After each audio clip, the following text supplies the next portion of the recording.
Children101010 from the Computer Clan on thecomputerclan.com with a informative video about 32-bit and 64-bit. I have made a video in the past called 32-bit versus 64-bit, but there were a few loose ends and a lot of questions, so I'm going to reiterate on it to see if I can get your questions answered. So first of all, what's so great about 64-bit? Well, one of the main things is RAM support. 32-bit can support 3.25 gigabytes. It's not 4 gigabytes like what some people think, because that's overall system memory. So that includes VRAM and everything else. But this is just random access memory itself, so that's restricted to 3.25 gigabytes. But 64-bit, on the other hand, can support up to 16 exabytes, which is virtually unlimited because no computer has that type of speed, or that RAM amount that they can support on their motherboard. In terms of speed, RAM is obviously faster than a conventional hard disk. So with 32-bit computation, a process is loaded from the hard drive, goes through the CPU, and is usually stored in the RAM to make the system go faster.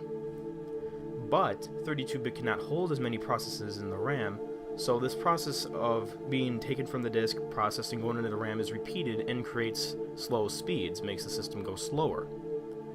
So the system needs to go back to the disk to perform the operations, and that's what creates the whole system to have a slow speed, basically.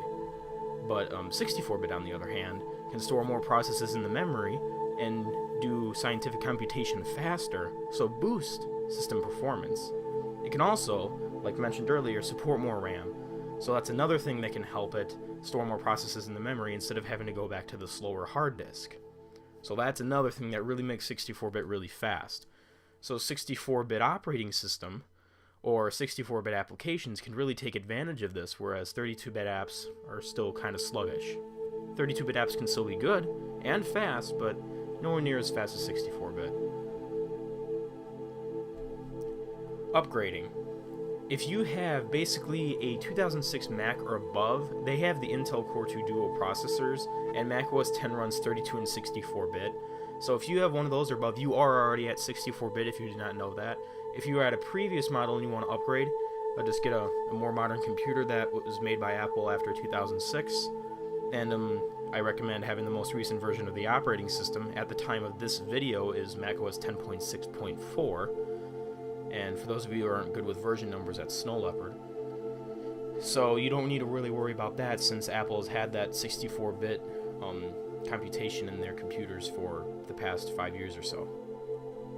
And they also made a big transition to Intel, but that was with the Core Duos originally. And if you have a Core Duo, that is not 64-bit, it's the Core 2 Duo that's 64-bit. On the Windows side of the spectrum, you need a 64-bit copy of Windows and a 64-bit CPU. Example, the Intel Core 2 Duo. So if you're currently running, let's say, Windows Vista 32-bit, and you're unaware of your processor, and you keep asking, well, I want to upgrade to 64-bit, how can I do that? Look up your processor, make sure it's 64-bit capable, and then install a 64-bit version of Windows. If you're using Vista, that might be a bit of a problem, because I believe they ship 32 and 64-bit separately, but now in Windows 7 they ship both disks.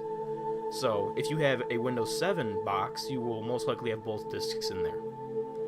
And also another little problem with Windows is compatibility, because some people have games and stuff that really only run in 32-bit, and 64-bit Windows has compatibility problems. So if you're still running 32-bit, be cautious about upgrading, because some of your programs will be incompatible. You will get more speed, but there have been lots of reports about incompatibility, even a few minor ones in Snow Leopard.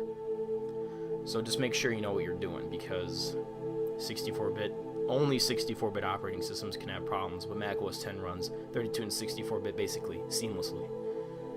So yeah, just make sure you know what you're doing again. Now, this whole thing is basically just a general overview on 64-bit and 32-bit, but as time goes on, the amount of RAM support for 64-bit will increase, and it varies with the type of hardware and operating system you are using. So there's no super defined amount, but it's virtually unlimited for 64-bit RAM support.